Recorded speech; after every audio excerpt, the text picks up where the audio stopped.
এই যে মশলা যেটা ব্যবহার করি আচ্ছা এই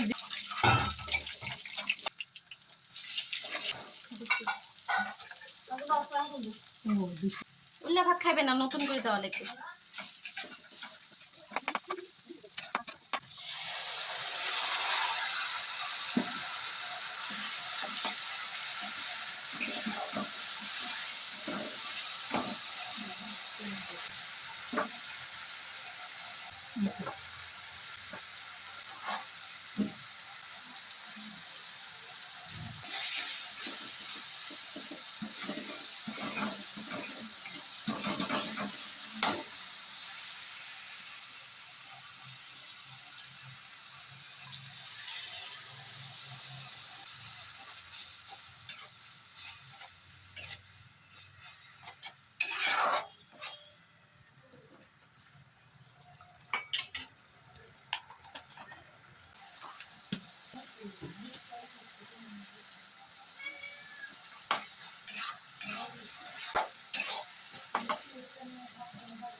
অল্প দাও, গরম মশলা বেশি না হলে গন্ধ করে।